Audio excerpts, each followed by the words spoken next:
நாட்டில் பரவலாக மின்கட்டணம் கூடுதலாக விதிக்கப்பட்டிருப்பதாக பொதுமக்களிடத்திலே கடந்த சில நாட்களாக புகார் எழுதி வருகிறது.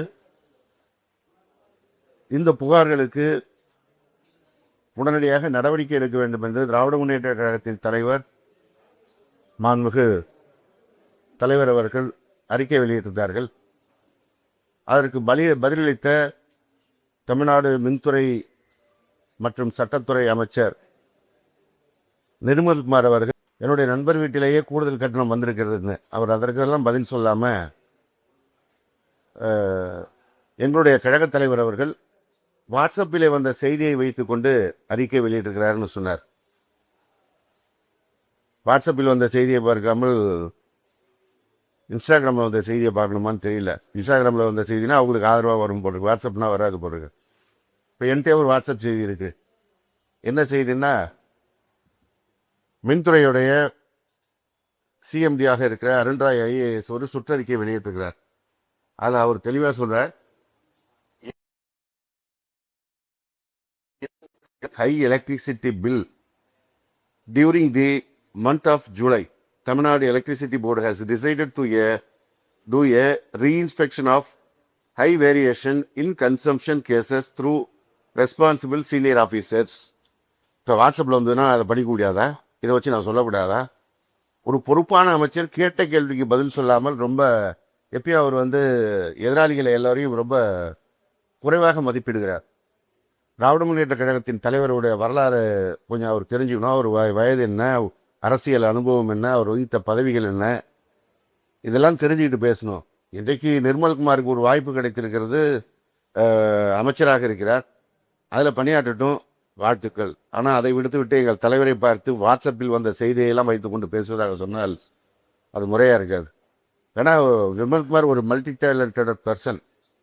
அந்த அமைச்சரவையில் இருக்கிற எல்லா அமைச்சருக்கும் அவர் தான் மவுத் பீஸ் மினிஸ்டராக இருக்கிறாரு, மல்டி டேலண்டட் மினிஸ்டராக இருக்காரு. அதெல்லாம் சிறப்பு. மெடிக்கல் படிக்காதீங்க, கார்பெண்டர் ஆகுங்க, பிளம்பர் ஆகுங்கன்னு திடீர்னு கேரியர் கைடன்ஸ் கொடுப்பாரு. திடீர்னு அவரே மேகதாது அணைக்கும் பேசுவார், சட்டத்துறைக்கு பேசுவார், அவர் துறையில் சில செய்திகளை தெரியாதுன்னு சொல்லுவார். இப்படி ஒரு அமைச்சர் தன்னுடைய வேலைகளை விடுத்து தன்னுடைய மற்ற பணிகளை பார்க்கின்ற சுமை காரணமாக வேணுமோ தன்னுடைய துறையை சேர்ந்த ஒரு சிஎம்டி வெளியிட்டிருக்கிற அறிக்கையை கூட தெரியாமல் பேசுகிறார். எந்த புகாரும் வரலங்கிறார். வைட்ஸ்ஃபீல்ட் கம்ப்ளைண்ட்ஸ் தான் அவர் அருண்ராய் ஐஏஎஸ் சொல்றாரு. ஆனால் அவர் எந்த புகாரும் வரவில்லை, ஆனால் நாங்களாக ஆய்வு செய்கிறோம் அப்படிங்கிறார். அப்புறம் சொல்றாரு, போன வருஷம் கூட இருந்தது, இப்போ 9,50,000 கனெக்ஷன்ஸ் தான் இப்போ இந்த பிரச்சனை வந்ததுங்கிறார். கடந்த காலங்களில் நீங்கள் இதெல்லாம் புகார் சொல்லி தான் இன்றைக்கு ஆட்சி மாற்றம் வந்திருக்கிறது. நீங்கள் சொன்ன மாற்றம் வந்திருக்கிறது. மாற்றம் வந்த ஒரு பாட்டு திருப்பி நாங்கள் அப்போவோட இப்போ கம்மியாக இருக்கிறோம்னா நீ தப்பே நடக்காததுல சொன்னீங்க, செய்து விட்டு அதுக்கு எங்களுக்கு கம்மியாக இருக்குனார், ரைட். ஆனால் அப்புறம் சொல்கிறாரு, புகாரே வரவில்லை, ஆனால் நாங்களாக 3.5 லட்சம் கனெக்ஷன்ஸ் ஆய்வு செய்ய சொல்லியிருக்கிறோம் அப்படிங்கிறார். இது என்ன கூத்துது? கம்ப்ளைண்ட்டாக வராதான், இவங்களே பில்லை போடுவாங்களாம், இவங்களே கம்ப்ளைண்ட் வராமல் அதை விசாரிப்பாங்களாம். இந்த சினிமாவில் சொன்ன மாதிரி இவங்களே கொண்டு வைப்பாங்களாம், இவங்களே எடுப்பாங்களாங்கிற கதையா ஒரு அளவில்லாமல் போய் கொண்டிருக்கிறார் நிர்மல்குமார் அவர்கள். முதல்ல அவருக்கு நான் வைக்கின்ற வேண்டுகோள், மின்துறை என்பது ஒரு மிகப்பெரிய துறை. அந்த துறையில் என்னென்ன டிவிஷன்ஸ் இருக்குது, அதெல்லாம் எப்படி இயங்குது, அதில் இருக்கிற பிரச்சனைகள் என்ன, இதெல்லாம் ஒரு மாதம் 2 மாதம் அவர் எடுத்துக்கிட்டு ஆய்வு செய்து கொண்டு பிறகு இந்த பேட்டி கொடுக்கலாம் வரணுங்கிறது தான் என்னுடைய வேண்டுகோள். அவர் ஆட்சி அமைந்த அன்று இந்த பதவி அவர் ஏற்ற நாள்லேருந்தே பார்த்தீங்கன்னா பேட்டி கொடுத்துக்கிட்டே இருக்கார். கரண்ட்டு கட்டுக்கு காரணம் என்னன்னு நாடே போராடுது அப்படின்னு கேட்டால் ஒவ்வொரு நாளும் ஒரு காரணத்தை சொன்னார். ஒரு நாள் அந்த துறையில் இருக்கிற அதிகாரிகளே சதித்து செய்கிறார்கள்னார். அப்புறம் திமுகவை சேர்ந்தவர்கள் ஃபியூஸ் கேரியரை பிடிக்கிட்டு போயிட்டாங்க, திருடிட்டு போயிட்டாங்கிறார். அப்புறம் மெயின்டெனன்ஸில் தான் பிரச்சனை அப்படிங்கிறார். இப்படி அவருக்கு வர்ற வாட்ஸ்அப் செய்தியை வைத்து கொண்டு பேசி கொண்டிருக்கிறார். ஒரு ஆய்வை முழுமையாக செய்து எங்கே பிரச்சனை இருக்குன்னு பார்த்தாலே இந்த பிரச்சனையெல்லாம் வராது. திராவிட முன்னேற்ற கழக ஆட்சி 5 ஆண்டு காலத்தில் எழாத மின்தட்டுப்பாடு பிரச்சனை இந்த ஆட்சி அமைந்த இந்த குறுகிய நாட்களில் ஏற்படுகிறது என்றால் அதில் கவனம் செலுத்த வேண்டிய அவர் நிர்மல்குமார் கவனம் செலுத்தாமல் இருக்கிறார் என்கிற காரணத்தினால்தான் இப்படி இருக்கிறது. எனவே மற்றவர்களுக்கு அறிவுரை சொல்வது, ஏகடியம் பேசுவது, நக்கல் பேசுவது, நையாண்டி பேசுவதை விட்டு ஆக்கப்பூர்வமாக அவர் செயல்பட்டால் முறையாக இருக்கும். ஏன்னா மக்களுக்கு மிக அத்தியாவசியமான துறைகளில் மின்துறையும் ஒன்று. ஒவ்வொரு நிமிடமும் கரண்ட் இல்லைன்னா அதனால் வர்ற பிரச்சனையில் பாதிக்கப்படுகிறவர்கள் சொல்கிறார்கள். 2 நாட்களுக்கு முன் கோவை பகுதிக்கு நான் சென்று இருந்தேன். அங்கே தொழில் செய்யக்கூடியவர்கள்லாம் சொல்கிறாங்க, தொழிலுக்குலாம் இது வரைக்கும் நாங்கள் பவர் கட் பார்த்ததில்லை, இப்போ வந்துட்டு பார்க்குறோம், எப்போ போகுது எப்போ வருதுன்னு தெரியல அப்படிங்கிறாங்க. முதல்ல இதெல்லாம் அவர் போய் பார்த்து மற்றவருடைய பிரச்சனையை ஆய்வு கூட்டங்கள் நடத்தி தெரிந்து கொண்டு நடவடிக்கை எடுத்தால் நலமாக இருக்கும். எனவே முன்னுக்கு முன் வேணாக அவரே பேசுறது, கம்ப்ளைண்ட் வரலங்கிறது, கம்ப்ளைண்ட் வந்து இதை வந்து மறைக்கிறது, இதெல்லாம் தேவையில்லை. இதை ஒளிவு மறைவில்லாமல் சிஎம்டி கொடுத்த அறிக்கையை வைத்தே அவர் சொல்லலாம். சிஎம்டி இப்படி அறிக்கை கொடுத்துருக்கிறார், எங்களுக்கு கம்ப்ளைண்ட் வந்ததுனால தான் அவர் சிஎம்டி வந்துட்டு இப்படி அறிக்கை கொடுத்துருக்காரு, அதனால நாங்கள் ஆய்வு செய்யணும்னு சொல்லலாம். இதை மறைத்து பேசி அவர்கள் என்ன சாதிக்க போகிறார்கள் என்று தெரியவில்லை. ஒட்டுமொத்தமாக இந்த ஆட்சி எல்லாவற்றையும் மறைத்து திரை போட்டு விட்டு நடத்தி விடலாம் என்று நினைக்கிறார்கள். அதில் ஒரு பகுதி தான் இது. முதலமைச்சர் எவ்வழியோ அமைச்சர்கள் அவ்வழியே. அவர் எதற்கும் வாய் திறப்பது கிடையாது, பதில் சொல்வது கிடையாது. பொதுமக்களுடைய அன்றாட பிரச்சனைகள், அவசியமாக தீர்க்கப்பட வேண்டிய பிரச்சனைகள்னு பலதும் இன்றைக்கு பிரச்சனையாக தான் இருக்குது. ஒரு ஆட்சி அமைந்து 6 மாத காலத்திற்கு அவங்கள வந்து விமர்சனம் செய்யக்கூடாதுன்னு சொல்கிறாங்க, நாங்களும் செய்யலை. ஆனால் ஒவ்வொரு நாளும் பாதிக்கின்ற பிரச்சனைகளை விமர்சனம் செய்யாமல் வேடிக்கை பார்த்து கொண்டு இருக்க முடியாது. ஏன்னா நாங்களும் ஒரு ரெஸ்பான்சிபிள் அப்போசிஷன் பார்ட்டி, எங்களுக்குமான கடமை இருக்கிறது. எங்களுக்கும் மக்கள் வாக்களித்து நாங்களும் குறிப்பிடத்தக்க அளவிலான சட்டமன்ற உறுப்பினர்களோடு இருக்கிறோம். எங்கள் தொகுதியை சேர்ந்தவர் மாத்திரமல்ல, ஒட்டுமொத்தமாக திராவிட முன்னேற்ற கழகத்துக்கு வாக்களித்து தமிழ்நாட்டு மக்களுக்கு குரல் கொடுக்க வேண்டிய அவசியம் இருக்கிற காரணத்தினால் எங்களுடைய தலைவர் இந்த மின்சார பிரச்சனைக்கு அறிக்கை விட்டிருக்கிறார். அந்த அறிக்கைக்கு பதிலளிப்பதற்கு முறையான பதில் இருந்தால் பேசட்டும், இல்லைன்னா விஜய் மாதிரி இவரும் வாய் மூடி மௌனமாக இருந்துவிட்டு போகட்டும். இனி இந்த நக்கல் நையாண்டி அறிக்கைகளை விட வேண்டாம் என்று நிர்மல்குமார் அவர்களுக்கு அன்போடு கேட்டுக்கொள்கிறேன். சார், இந்த ஆட்சி தொடர்ந்து திமுக திட்டங்கள் தொடர்ந்து பெயர் மாற்றிட்டே வராங்க, நிறைய விஷயங்கள் செய்யணும். அப்புறம் இப்போ பார்த்தீங்கன்னா போக்குவரத்து துறையிலே அந்த லட்சணை கலர் எல்லாமே அந்த டிவிக்கு விட பொடி பண்ணுறாங்க. அந்த பர்ஸும் அதே கலர்ல ஒரு அதாவது அவங்களால எதுவும் செய்ய முடியல. அதனால் திராவிட முன்னேற்ற கழகத்தின் ஆட்சியினுடைய சாதனைகள் மக்கள் மனத்திலிருந்து இதெல்லாம் பேர் மாற்றினால் அகற்றிடலாம் அவர் நினைக்கிறாரு. ஏதோ ஒரு மாற்றம் வேண்டும் என்று ஒரு 35% பேர் வாக்களித்தார்கள். அது கடைசி ஒரு 3 நாளில் ஒரு 10% பேர் ஒரு மனமாற்றத்தால் ஏற்பட்டது தான் இது. அதனால் ஏதோ இவருக்கு ஏகோபித்து 234 தொகுதியில் கையில் கொடுத்து தமிழ்நாட்டையே திருப்பி அந்த பக்கமாக வைக்க சொல்லி சொன்னதான் நினச்சிக்கிட்டு நான் முதல்வன் பேரை மாற்றுறாரு, முதலமைச்சர் காலை உணவு திட்டத்தை பேரை மாற்றுறாரு. அப்போ என்ன தெரியுது, முதலமைச்சர்னாலே கழகத் தலைவர் மாண்பு மு.க. ஸ்டாலின் அவர்கள் பெயர் தான் அவருக்கே ஞாபகம் வருது, விஜய்க்கே. அதனால தான் முதல்வன்கிற பேர்லாம் எடுங்கிறார். தாய்மானவன் திட்டம் அப்படின்னா அவரை தான் ஞாபகம் வருது இவருக்கு, விஜய்க்கு.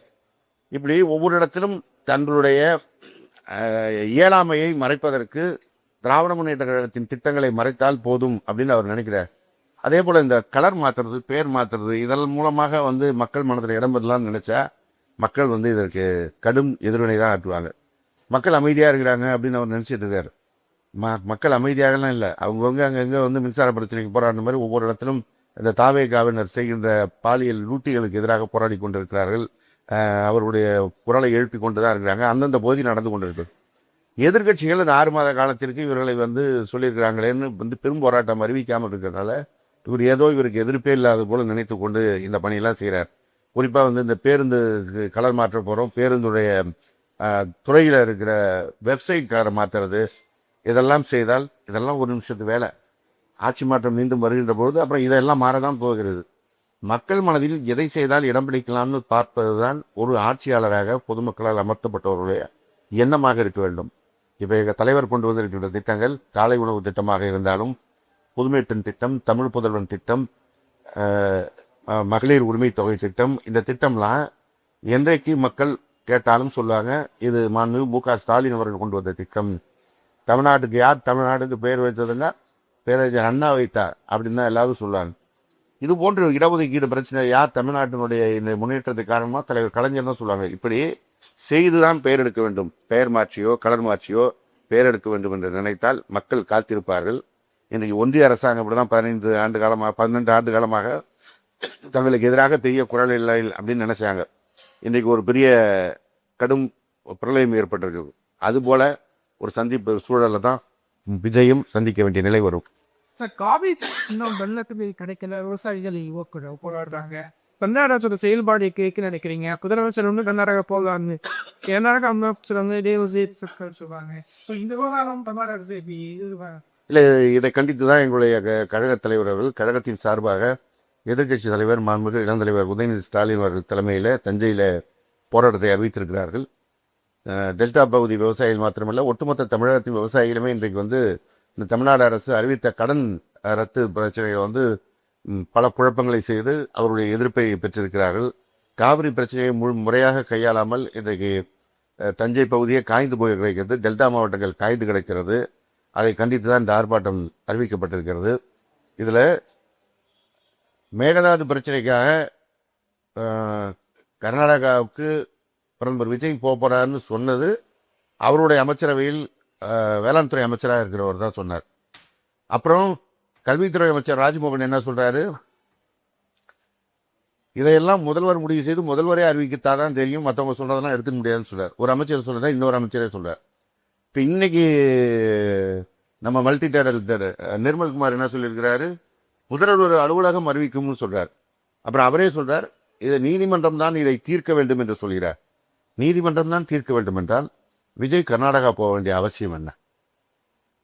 ஒரு சட்டத்துறை அமைச்சர் நிர்மல்குமார்ங்கிற ஒரு மின்துறை அமைச்சர் மாத்திரமல்ல, சட்டத்துறை அமைச்சர். அப்போ அவர் சட்டத்துறையில் ஆலோசித்து தான் சொல்லணும், இது நீதிமன்றம் மூலம் தான் தீர்க்க முடியும் என்று. அப்போ அவர் அதை வந்து முதலமைச்சர்கிட்ட சொல்லியிருக்கணும்ல, போகணான்னு. அடுத்தது, நாங்கள் போகிறோம்னு சொல்லலை, அந்த குழு பட்டியல் ஏன் வந்தது தெரியலன்னு இவங்களே சொல்கிறாங்க. இந்த ஆட்சி அமைந்ததுலேருந்து எதுவுமே அதிகாரப்பூர்வமாக அறிவிப்பு கிடையாது. தகவல் கிடைத்தது, தாவேகாவுடைய தகவல் கிடைத்ததுன்னு தான் எல்லா தகவலும் வரும். முதலமைச்சர் பதவியேற்ப போகிறார், தகவல் கிடைத்தது. அமைச்சரவை பட்டியலில் வழங்க போகிறார், தகவல் கிடைத்தது. இப்படி தான் தகவல் கிடைத்தது போல கர்நாடகா போகிறார் என்று தகவலும் கிடைத்தது. அந்த தகவலையும் அவர்களே இன்னும் உறுதி செய்யலை. ஆனால் அங்கே கர்நாடகாவிலேருந்து அந்த முதலமைச்சர் சிவகுமார் அவர்கள் இப்போ பேட்டி கொடுத்துட்டு இருக்காரு, விஜய் அவர்கள் இப்பொழுது இங்கே வர வேண்டாம், இங்கே நிலைமை சரியில்லை அப்படின்னு பேட்டி கொடுக்குறார். அப்போ அவர் ஏன் வர வேண்டாம்னு சொல்கிறாரு? இப்போ இவங்க யாரோ கேட்டிருக்கணும், விஜய் அவர்கள் அங்கே வர வேண்டும் என்று கேட்டிருக்க வேண்டும். கேட்டிருந்த காரணத்தினால்தான் அவங்க வந்து இப்போ வர வேணான்னு சொன்னோம். இப்போ இதையெல்லாம் மறைச்சு பேச வேண்டிய அவசியம் என்ன? நான் ஊடம் பரவாயில்ல, அவருடைய கூட்டணியில் இருக்கின்ற கட்சிகளே இது குறித்து கோபத்தை வெளிப்படுத்தி இருக்கிறார்கள். அவருடைய கட்சிக்கு ஆட்சி அமைவதற்கு வெளியிலிருந்து ஆதரவு கொடுத்திருக்கின்ற கட்சிகள், குறிப்பாக இடதுசாரி இயக்கங்களே தங்களுடைய அதிருப்தியை வெளிப்படுத்தியிருக்கிறார்கள் கர்நாடகா போவது குறித்து.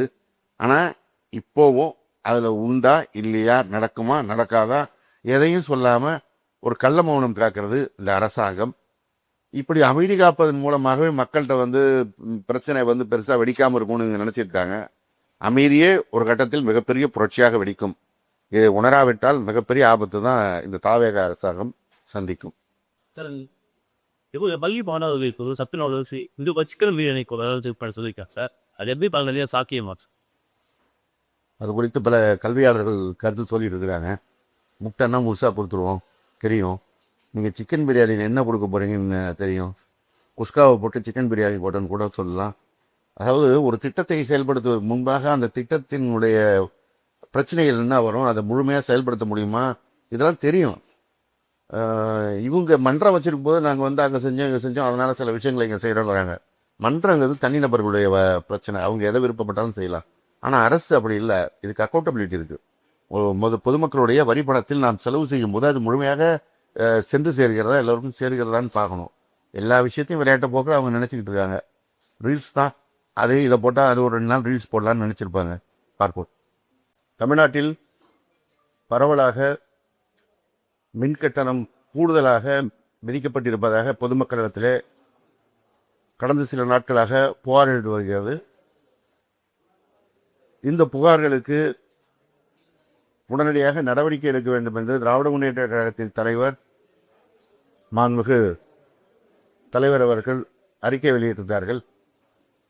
அதற்கு பதிலளித்த தமிழ்நாடு மின்துறை மற்றும் சட்டத்துறை அமைச்சர் நிர்மல்குமார் அவர்கள் அளித்திருக்க பதில் கேட்ட கேள்விக்கான பதிலாக இல்லாமல் வழக்கம்போல் திசை திரும்புகிற செயலைத்தான் செய்து கொண்டிருக்கிறார்.